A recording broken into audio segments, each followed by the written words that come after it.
Welcome dear friends, in this video we will discuss daily current affairs MCQs of 24th January 2024. So let's start. Question is, which state did Donald Trump win in the key primary on January 23, 2024, moving him ever closer to securing the Republican presidential nomination? The correct option here is option C, New Hampshire. Which solution did UN Chief Antonio Guterres urge world leaders to reject a refusal of in Palestine on 23 January 2024? The correct option here is option D, two-state solution. UN chief Antonio Guterres ने कहा है कि जो भी solution हो जिसमें to state solution ना हो, जो भी प्रपोज़ल हो लेकिन वो टू स्टेट सलूशन का ना हो, तो वो सारे प्रपोजल रिजेक्ट किए जाए. China formally re-established diplomatic relations with which small Pacific island nation on 23 January 2024? The correct option here is option C, नाउरो. नाउरो ने पिछले दिनों अपने डिप्लोमेटिक टाइज ताइवान के साथ मुनक़ते किए थे और इन्होंने कहा था कि आगे से हम सिर्फ वन चाइना पे बिलीव करेंगे और एक ही चाइना मानेंगे, और इसी वजह से ताइवान के साथ हम अपने डिप्लोमेटिक रिलेशन जो है वो मुनक़ते कर रहे हैं, और ताइवान के लिए एक बहुत बड़ा डिप्लोमेटिक धचका भी था. On January 24, 2024, a Russian military transport plane carrying 65 prisoners of war crashed in the Belgorod region which borders Ukraine. What is the nationality of the prisoners? The correct option here is option B, Ukrainian.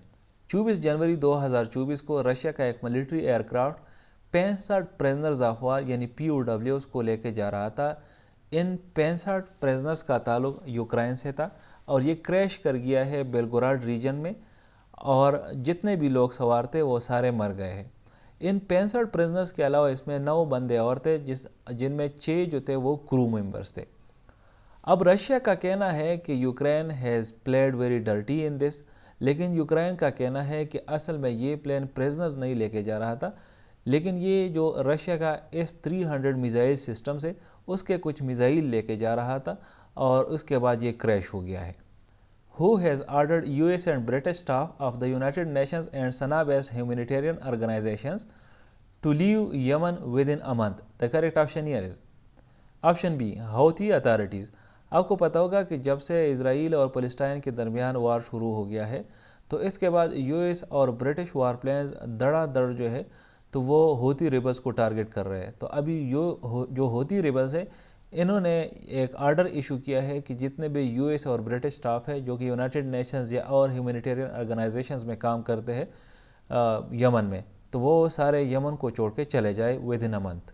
What platform announced its decision to uphold and protect election integrity ahead of the elections on February 8, 2024? The correct option here is option D, TikTok.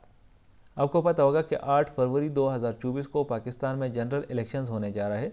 तो इन्हीं general elections के तनाजुर में जो social media platform है TikTok, इन्होंने recently ये announcement की है कि ये अपहोल्ड करेगा और प्रोटेक्ट करेगा इलेक्शन इंटीग्रिटी को. Who has been nominated as the chairperson of the board of directors of the state-owned Sui Southern Gas Company Limited (SSGCL) for another 3-year term by the Petroleum Division of Pakistan? The correct option here is option C, Caretaker Finance Minister Dr. Shamshad Akhtar. Thank you for watching this video. Stay blessed.